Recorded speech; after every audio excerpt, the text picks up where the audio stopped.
da vocação com que fostes chamados. O que ele quer dizer aqui é que nós possamos caminhar nessa terra e nos conduzir e andar segundo a visão celestial, governados pela visão celestial. Tudo o que nós vamos fazer agora, no que tem a ver com a vida nesse mundo, tem que ser governado pela visão celestial. Amém? Andeis como é digno, respondendo, governados por essa visão celestial. E como nós vamos andarmos como é digno? Então temos que entender, o chamamento que ele já mostrou antes, é esse chamamento de sermos a igreja, sermos edificados como a família, como o templo, como o corpo de Cristo. Fomos chamados a sermos corpo de Cristo. E para nós caminharmos como é digno, temos que caminhar então como corpo de Cristo e sermos edificados juntos como o corpo de Cristo. Então começa assim, veja como isso acontece agora na prática. Capítulo 4, versículo 2. Com toda a humildade e mansidão. Lembra que nós limos ontem as palavras do Senhor? Aprendei de mim, que sou manso e humilde de coração. Porque a mansidão e a humildade tem a ver com a nossa disposição a sermos conduzidos pelo Espírito Santo de Deus. Amém? A sermos conduzidos pelo Espírito Santo. Essa é a humildade e a mansidão. Humildade significa reconhecer o que cada um de nós é realmente. Não ter uma ideia agrandada do que cada um de nós é. Humildade é saber exatamente o que somos. E mansidão é a condição de aceitar a correção, aceitar a direção, aceitar que o Espírito Santo nos governe. Mas agora, o apóstolo está dando um passo mais e está aplicando esses assuntos aqui à vida da igreja, à vida do corpo. Veja bem, diz com toda humildade e mansidão, com longanimidade, suportando-vos uns aos outros em amor.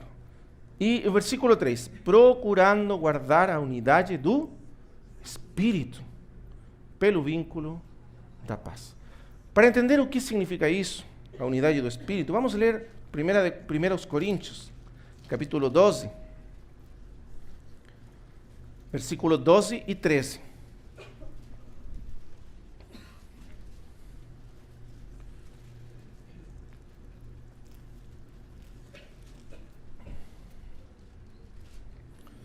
Diz, porque assim como o corpo é um, e tem muitos membros, e todos os membros, sendo muitos, são um só corpo, assim é Cristo também. E está falando do corpo de Cristo. Mas ele diz que Cristo e o corpo são uma mesma coisa. É por isso que ele chama o corpo, literalmente, ele diz, o corpo é Cristo. Porque o cabeça e o corpo são uma mesma coisa. Veja o versículo 3 agora. Pois todos nós fomos batizados em um Espírito, formando um corpo, quer judeus, quer gregos, quer servos, quer livres, e todos temos bebido de um Espírito. Versículo 13. Então, ele está nos dizendo que o motivo, a causa, a razão pela qual somos um corpo, é porque todos nós recebemos um mesmo Espírito. Todos bebimos, diz ele, de um mesmo Espírito. É por isso que todos nós somos um corpo. O Espírito Santo, como temos entendido até hoje, o Espírito Santo é uma pessoa. Amém? Ele não é uma força, não é uma substância, não é uma coisa assim, uma coisa. Ele é uma pessoa.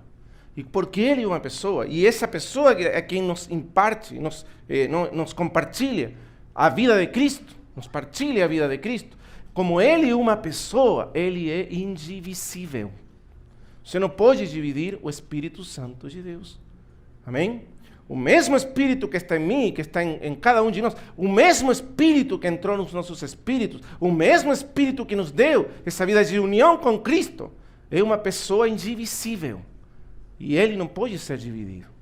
E porque Ele está em mim, está em ti, está em todos os filhos de Deus, todos eles formam apenas um corpo em Cristo. É isso que significa a unidade do Espírito. A unidade do Espírito é um fato. Todos nós fomos incluídos no mesmo corpo. Quantos corpos tem o Senhor Jesus Cristo? Quantos tem? Um só? Dois? Meu irmão está mais teológico, irmão. Sim, é verdade. Ele tem um corpo físico que está na destra de Deus. Mas falando a respeito do corpo que é a igreja, quantos corpos tem o Senhor Jesus, segundo a Escritura? Um corpo. Amém? Então, se Ele tem um corpo, quantas igrejas tem o Senhor Jesus Cristo? Quantas famílias de Deus existem? Quantos templos Deus está edificando? Sempre o numeral é um. Não é assim? Um corpo. Apenas um corpo. Deus não está edificando. Cristo não está edificando muitos corpos. Nem está edificando muitas igrejas. Ele está edificando apenas uma igreja, porque a igreja é apenas um corpo, porque o Espírito que foi dado aos filhos de Deus é um. A vida que nós temos, a vida que se está formando em nós, a vida que está, vamos dizer assim, lembra que nós falamos daquela cabeça de praia, aquela conquista que o Espírito inicia no nosso espírito? Essa vida que está formando-se em nós, que chegou até nós e colocou uma cabeça de praia aí no nosso espírito, está crescendo em nós para conquistar todo o nosso ser. Essa vida é exatamente a mesma vida em cada um de nós. Você já pensou nisso?